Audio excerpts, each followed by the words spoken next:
Welcome, good thinkers. Welcome to Good Thinking Live.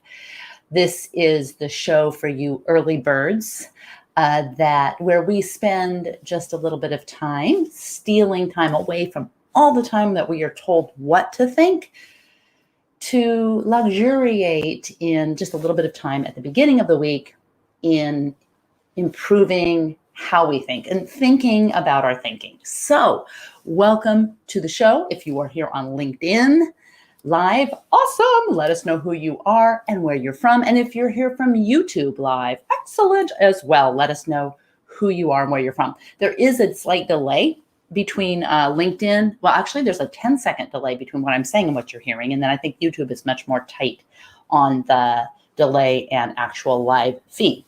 So welcome. Let us know who you are and where you're from. Today, we're going to be thinking about how we think about trends. And you think, oh, I don't know if that's going to be interesting. I kind of am excited for this conversation because it feels fresh to me. It's just a different way of looking. There's a lot of good information about how to forecast trends and stuff like that. But I think this might give you some ideas about different ways of thinking about trends.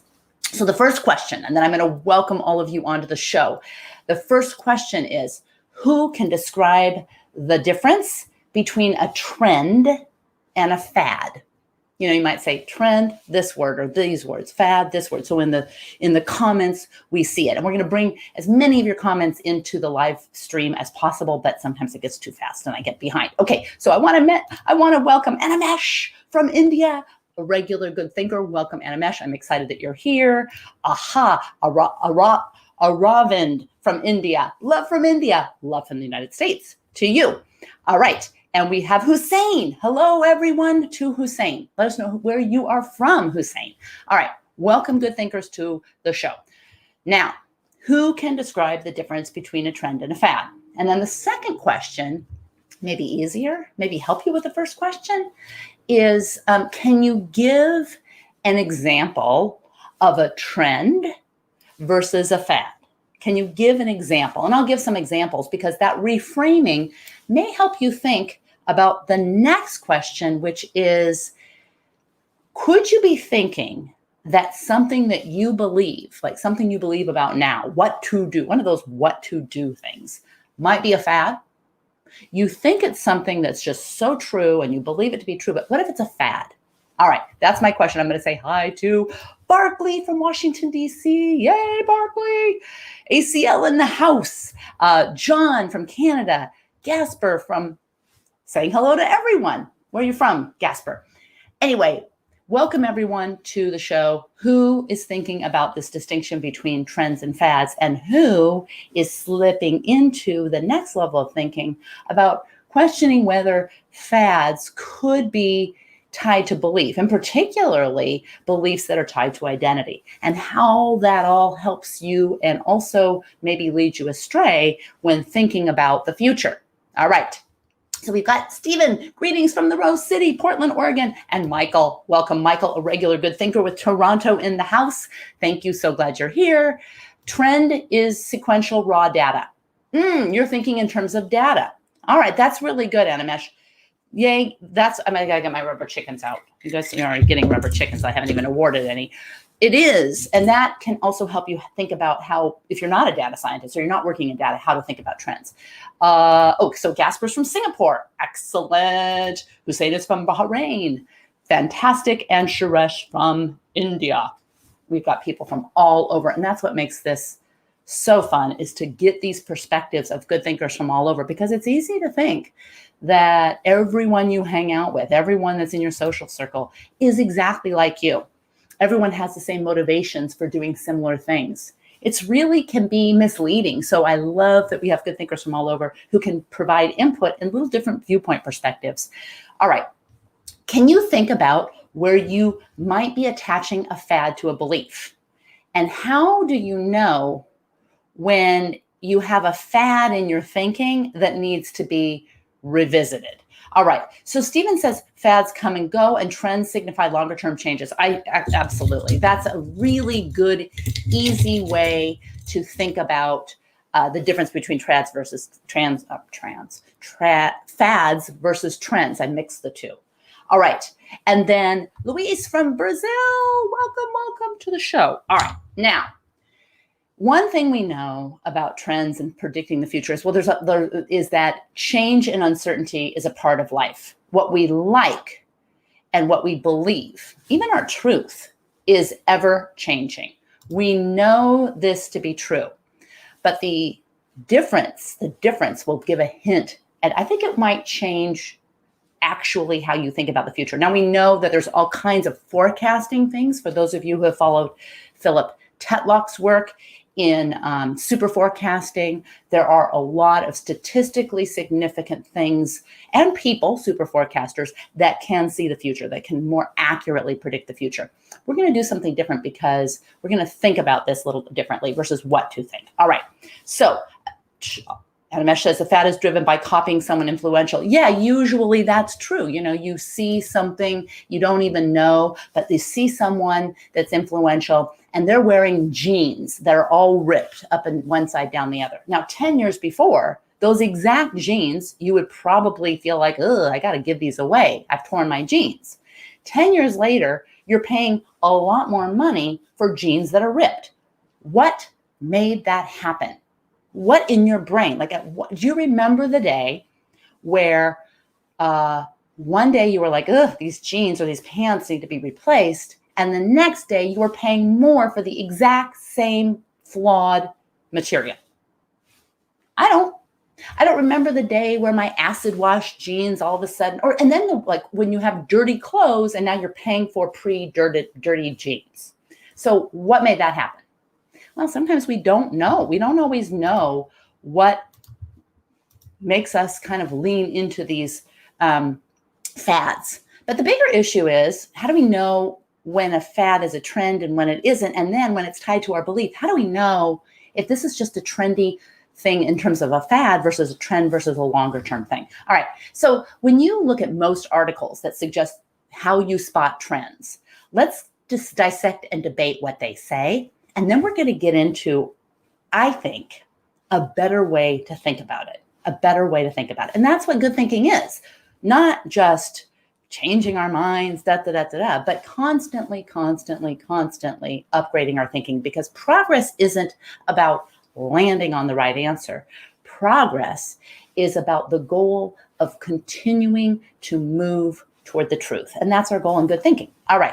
So Michael says, don't trends and fads change more frequently due to social media? Okay, but what about the difference between trends and fads? When we talk about trends in the context of this, we're going to talk about the difference between what the business articles say and how we can think about it in a way that might put us ahead and also get excited about the future, which is like a really hard thing to do in this, this world of uncertainty. It's hard to get excited about the future, but I think by the end of this show, you might be. All right, so let's see what some of you are saying. Social influence bias, exactly. Or, in some social influence or social proof bias, we see a lot of people doing the same thing. John says fads are usually good to be true. Trends have proven themselves over time. Right, but then when trends shift, how do you catch them? They give you some hints of how to think about it. Hussein says the current trends are characterized by their unprecedented availability due to the massive digital transformation since the beginning of the pandemic. Opportunities are available to the diligent who seize opportunities, read events, analyze scientifically, and decide realistically. Yeah, that's really great.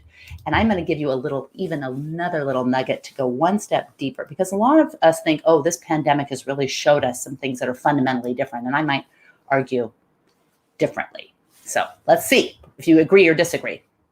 I don't want everyone to just agree. All right. Michael says almost anyone can start a trend with the right exposure, like the wave at a ballpark. Are people really like lemon? Yeah, we are. I mean, we are, because of some fundamental characteristics of being human.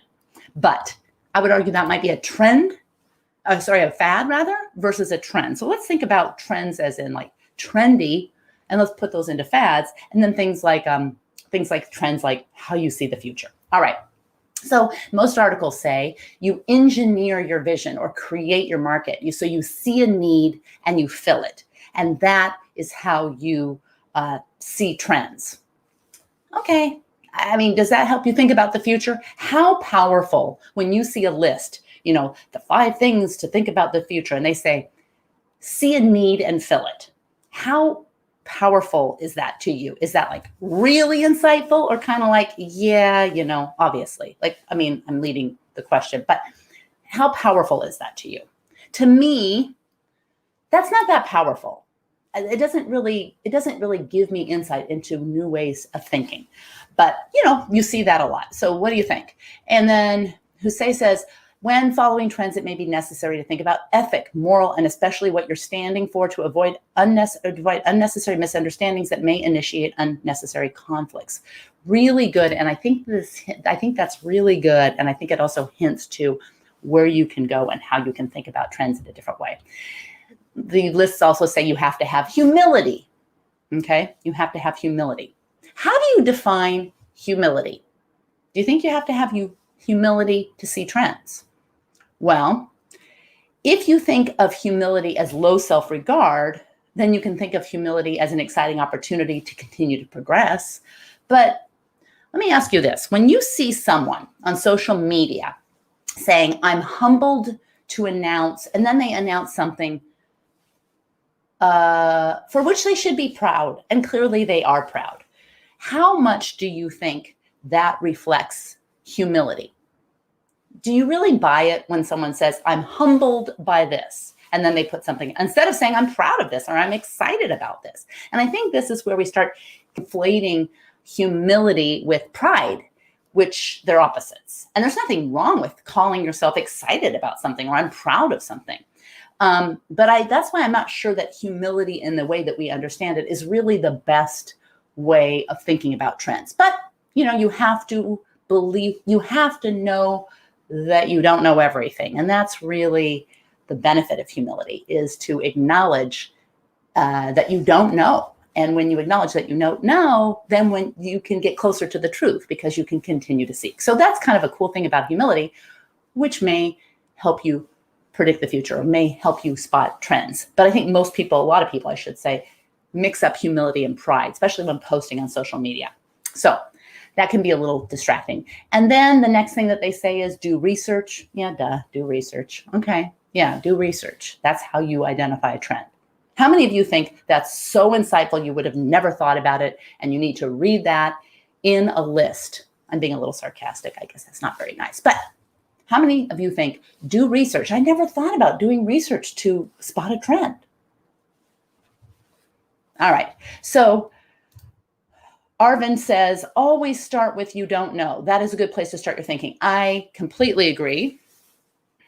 Acknowledging what we don't know and willingness to change our minds are two required reflective skepticism, two required ingredients for critical thinking and good thinking. So, Animesh says, humility is accepting the trend even if it's unfavorable to us.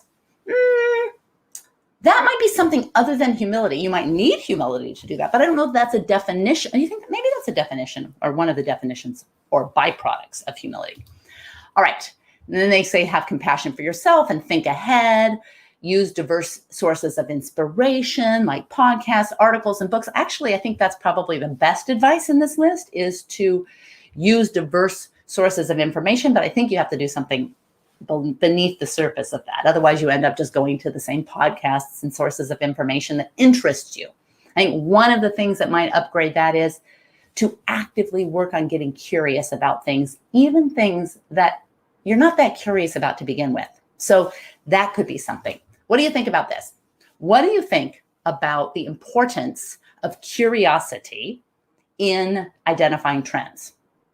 Okay, then you might think, okay, that's, whatever. We're going to get to something I think that is much more mind-blowing, and I'm going to actually talk about, pose some trends to see what you guys think. All right, so here is one thing to kind of reframe. Change and uncertainty, we know this is a part of life, and we know it now, right? Because we were kind of blindsided by something, all of us, one global big blindside. Maybe it shouldn't have been, but we were blindsided by this pandemic. But so this kind of uncertainty and change is a part of life. But what we like and what we believe and our truth is changing. So these kinds of things are constantly changing. But do you know what's not changing? Do you have an idea of something that's not changing? And you kind of have to go deep, because if you're surface, you might miss it. What is not changing when it comes to our thinking, when it comes to predicting trends or seeing the future? What is not changing? So Michael says curiosity is critical. We need to be aware of confirmation bias. Yeah, there's a fun little thing on confirmation bias while you think about what is not changing. What is not changing, because I think the hint to seeing the future, the hint to identifying trends, the hint to getting excited about the future, frankly, lies in thinking about what's not changing. So that's a little hint. Confirmation bias. One of the fun things that I think I'm going to do one on confirmation bias, even though we're hearing more and more about confirmation bias, it's still something that's so much easier to see in other people than in ourselves. And I find that all the time. All right. So your values for life. Hussein says your values for life. And I think she hints at something very true about what's not changing. I do think our values can change. We might not see our values change because it's little tiny insidious changes, but I think our values change. But here's one thing. When you start to think about trends, how you see the future, to prepare, to replace fear with curiosity and excitement, I think one of the things that helps us think about trends, and we're going to talk about some crazy trends and see what you think, is if you center on basic human needs. Because what doesn't change are basic human needs. And once you've solved some basic human needs, food, water, shelter, stuff like that, you can start thinking about the kinds of things that we as a society, and particularly anyone who has access to the internet, who's participating in good thinking, have not changed arguably forever. Now, sometimes you don't have the luxury of thinking about these things because you've got your basic needs to deal with. But once those basic needs are met, when we center on basic human needs, and we'll start with one, which is connection. So, and you think, well, what is this? Is this going to be this airy-fairy talk? No, this is going to show you how you can spot a trend ahead of others by focusing on basic human needs. All right. So Arvin says our biases are not changing. Yeah, I mean, our biases, there's some implicit kinds of, we're pattern makers. So that results in some bias and some noise, right? All right, let's start with connection. Now, here's my question. I don't know how many of you remember the first time you had a friend tell you that they met their partner online. Now, if you're, under 40, you might think, yeah, okay, that doesn't seem weird at all. But if you're over 40, you might remember a time, or go back, it's hard to even remember, when it was kind of embarrassing to tell people that you met your partner online. It was like, really? You can't meet them in real life? Now, you wouldn't even say, I met someone online. You would just say, oh, I met someone. And someone said, oh, where did you meet? Oh, we met on this app or that app. You wouldn't think for a minute that that's embarrassing. But there was a time when that was really, really uncomfortable. So that connection came with some stigma. All right. But it's really a great trend, right? It's a great trend because it's based on a basic human need, connection. So imagine now your Siri. How many of you use Siri and Alexa? How many of you use one of those digital companions? All right. So you say, Siri, what's the weather going to be like? What's the weather going to be like? Or you say, Siri, how do I get to, the beach? Siri, what you ask Siri are mostly transactional questions, those kinds of things. Siri, what's the best route for this? Or Siri, what's the best microphone for my podcast? All right. So while you think about that, I'm going to ask another question, and then I'm going to bring in some comments because we've got Daniel says, it is a big change. The big change, the connection change. So if you look at the focus of the difference between what we used to think about dating and now, you see that as a big change. And hello from the Philippines. Welcome, Mia Maria. All right. So here's my question. Have you ever asked Siri or Alexa a question that wasn't quite transactional? Like something a little more personal, like, Siri, tell me a joke. How many of you, I've said, Siri, tell me a joke, because I was curious what Siri should say. Now, I will confess, I did get very angry at Alexa, my Alexa, when I was calling her Siri and she wasn't answering. So that was a little bit, so that I really like got angry at her because she was ignoring me, but that was because I was calling her Siri rather than Alexa. So I took a little bit of time to overcome that embarrassment, that self-embarrassment. But I have asked those digital assistants, tell me a joke. Can anyone say that they have said, ask those digital assistants any kind of non-transactional question? All right. Now, if you think about it, how personal would a question have to be weird to ask Siri and Alexa? Like, could you ask them, why am I so stressed?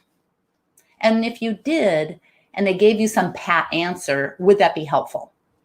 No, probably not. But will you remember this moment in time? Will you remember this moment in time where you think, I wouldn't ask Siri and Alexa, why am I so anxious?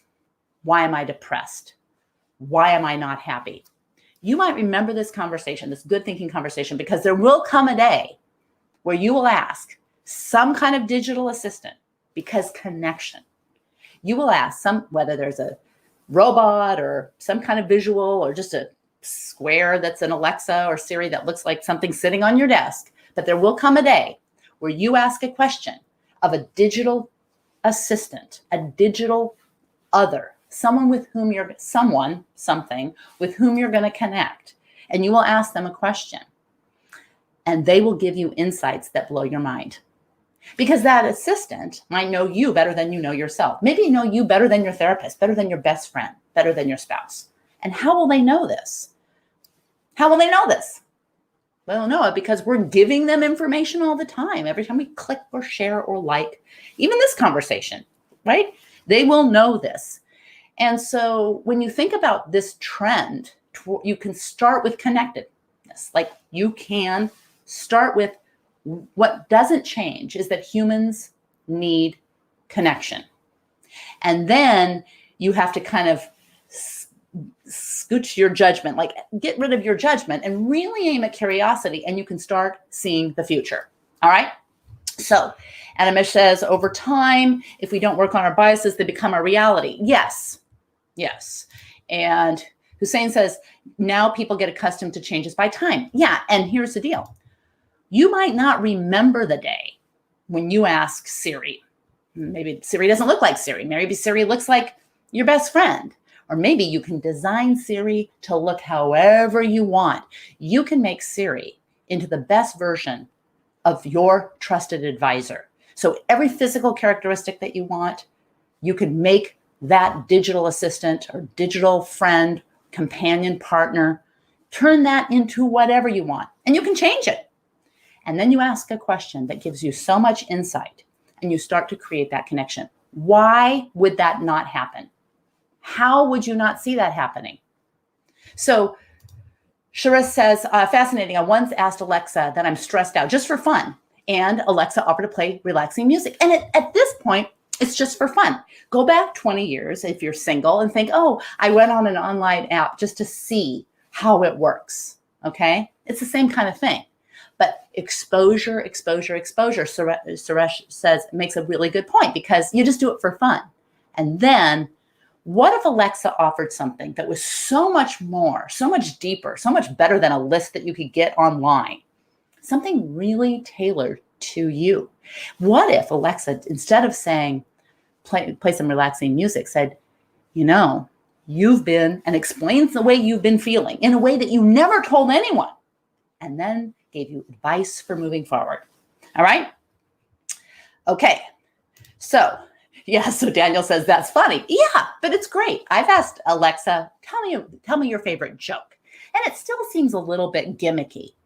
But the more we ask and the more insightful and the more, wow, that's amazing, the less weird it's going to seem for these digital companions to change our lives, to provide something that is completely different. Because at the end of all this, if you focus on connection, you can see this trend.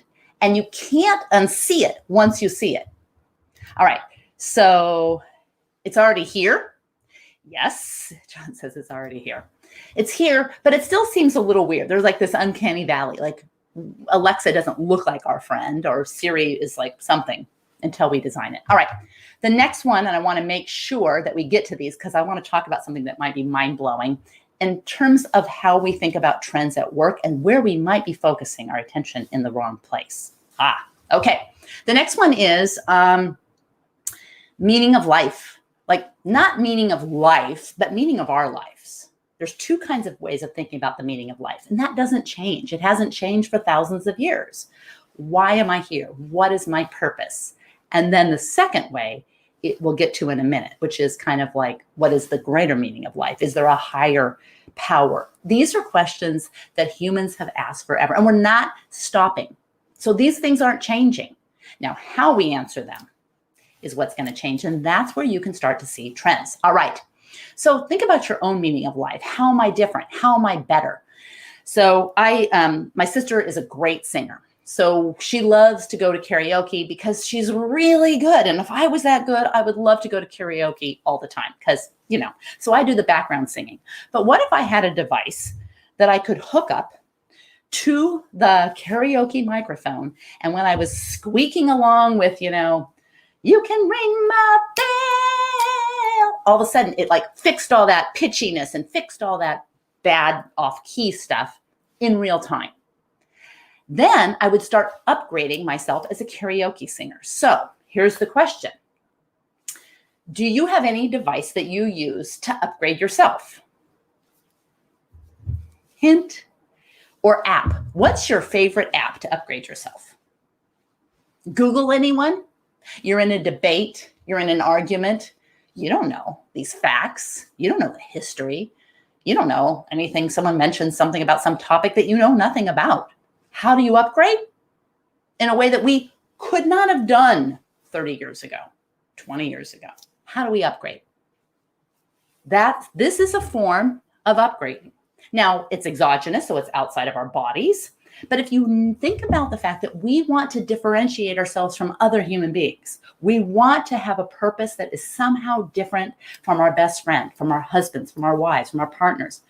That gives you a hint at how trends will evolve over time.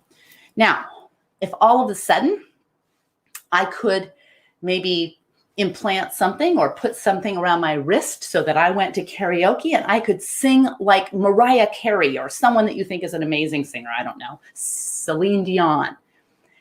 And then I had this reputation. Oh, Becky's an amazing. Have you heard her sing? What is the difference?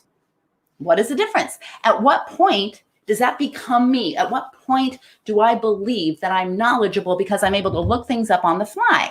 At what point do I think I'm a good singer because I have a device that makes everyone believe I'm a good singer? And then if that's an external device, what happens when that external device, that exogenous device, becomes internal, becomes implanted, becomes part of me? My contact lenses are part of me. My glasses are part of me. But what if I had LASIK surgery so I could see without these glasses? Now I'm someone who can see, right? I present as someone who can see. All right, this is a good example. John says, spell check. Perfect example. It used to be that if you couldn't spell, you were so limited in what you could do. I mean, you'd have to look up every word in the dictionary. You'd have to have a great editor. Your grades would go down. Now, you can spell, you can grammar, whatever. It doesn't matter if you're a great speller. No one needs to know. You're fine. And that might not mean that you think you're a great speller, but it might not matter anymore. So some of the things that we think matter, like that make us great, don't matter anymore because they're the great equalizers. So technology can be these trends that create equal footing. Don't take away the need for us to be differentiated. See, that's the thing. You think, well, gosh, technology is the great equalizer, but the human need to stand out, to be different, to have purpose is not going away. So you've got to think about those things. What's going to be the next thing when everyone can have this? What are people going to need to use? All right. I hope you don't go too far over, but I think this says, I like what you said. We are the ones who provide the information. In the end, it will benefit us if we adapt the digital sites to serve us if we want to. Yes. The key is to think about it. The next thing that we'll touch on, and I'm going to go a little bit over because this is going to show a new way of looking at what we're thinking about in terms of work, is the greater meaning of life. So not the meaning of my life, but the greater meaning of life. How many of you are gamers? Just let me know if you're a gamer. And if so, like, what's your favorite game, your online game? Now, I'm not a gamer, but I like following. I live with some gamers and I like following how it works and what it does. I would recommend that if you want to understand trends, look at the wonderful world of gaming, because when you look where people default to hanging out, that can show you a lot about the future. All right. These virtual worlds or utopias are becoming more and more immersive, right? And so now we have, we're still looking at a digital representation, but now we can put on VR glasses and we can literally feel like we're in these worlds. And here's the deal. Here's the question. When you're trying to create or think about the meaning of life and it's completely overwhelming, sometimes it's nice to create these utopia virtual worlds. And maybe we will start thinking, you know what? I like this life better. I like this world better. I'm going to create the religion I want, the world views I want in this virtual world, and there's something else. I'm going to create the me I want to represent this old me. I'm going to send the new me out into the world. And then here's the trend to think about. We talk about the changing world and hybrid and this and that, and what we're really doing is thinking about the present and then just projecting like the same direction into the future. Oh, the world is hybrid. Work is hybrid. All right. Maybe it's not. Maybe it's not. Because maybe take the question of diversity. Maybe the question of diversity is going to lead us astray. Oh, you're going to think, wow, this is controversial. Hold up. Hold the phone. Does my digital representation that I send to work each day in a virtual environment to do real stuff for real people who live and breathe in that world, okay? How much does that digital representation need to be like me? I'm a company and I'm doing a diversity initiative and I'm trying to figure out, what does it mean to be diverse at our company? Is it just optics? I don't mean just, that's important. Is it identity? And we all have to now identify who we are, our identity. But what happens when I'm sending a digital representation of myself into the world? Does it have to look like me? Do I have to be this middle-aged woman? Can I be young? Can I be a guy? Can I be a different race? Can I be a different species? Does Facebook have to decide how similar my personal representation needs to be to my digital representation so that they can have their diversity initiative work?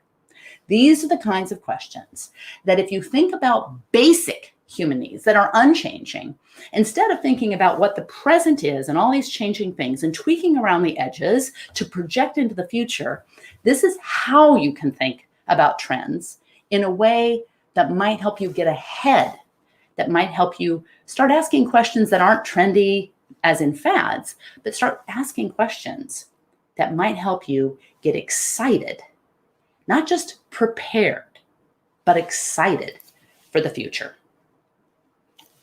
So I could go on. This is one of my favorite topics, is thinking about the future in crazy ways and not being fearful, but getting excited. So I'm going to say goodbye to some of the people here before we go. Hussein, we've got this.